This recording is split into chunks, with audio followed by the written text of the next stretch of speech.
Washington, the Trump administration on Wednesday circulated a draft resolution at the United Nations Security Council that would effectively empower the United States Navy and Air Force to interdict North Korean ships at sea, inspect them to determine whether they are carrying weapons material or fuel into the country, and use all necessary measures to enforce compliance. The language is included in a remarkably broad draft that would ban the shipment of all crude oil, refined petroleum and natural gas to North Korea, essentially seeking to plunge a country of 25 million people into a deep freeze this winter if its leaders fail to begin giving up their nuclear weapon and missile programs. The resolution, circulated 3 days after the North conducted its largest nuclear test to date, would also seek to block all the assets of Kim Jong-un, the country's leader, and virtually all the assets of the country's military and its sole political party. The resolution, which the American ambassador to the United Nations, Nikki R. Haley, said this week she wanted to bring to a vote by next Monday, seems certain to meet vociferous objections from China and Russia. Both hold veto power at the Security Council. But if the sections authorizing interdictions at sea survive, it could set the stage for some of the tensest encounters on the high seas since the 1962 Cuban Missile Crisis, when President John F. Kennedy ordered a complete blockade around the island to prevent Soviet missiles from being installed. The resolution calls for something far less comprehensive than a total blockade, which is widely considered an act of war. But it would authorize a committee of the Security Council to designate vessels for non-consensual inspections and authorize all members of the United Nations, using military vessels and aircraft, to inspect on the high seas any vessel designated by the committee. That could set up the conditions for a conflict at sea. If the crew of a North Korean ship failed to stop or resisted a boarding party, one senior military official acknowledged in recent days, the result could be an exchange of fire at a time when Pyongyang is threatening to use its nascent nuclear arsenal, and the United States is warning of a devastating response.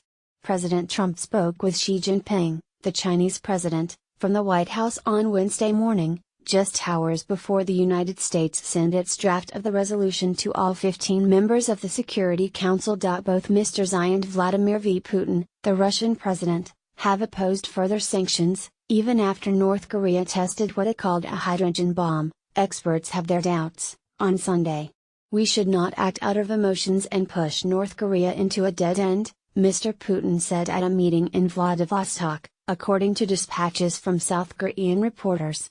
"We must act with calm and avoid steps that could raise tensions.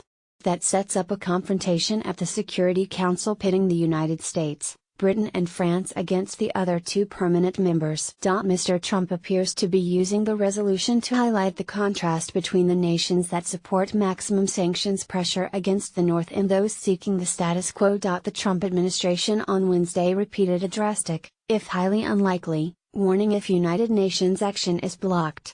The Treasury Secretary, Steven Mnuchin, told reporters aboard Air Force One during a flight from North Dakota that an executive order had been prepared that would authorize a halt in trade with anybody that does trade with North Korea. China is among dozens of nations that trade with the North.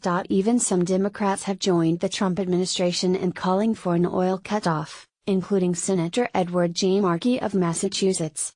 In an interview with CBS News on Wednesday, President Barack Obama's former Defense Secretary, Ashton B.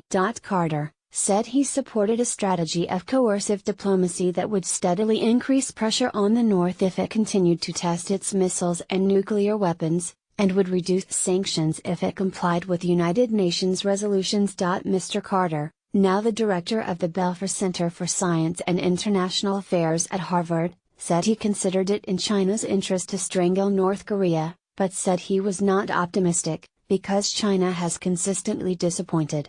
The fate of the Trump administration's resolution may hinge in part on North Korean actions in the next few days. South Korea's intelligence and defense agencies have said they see preparations for another missile test from the North's main missile launch site on the northeast coast.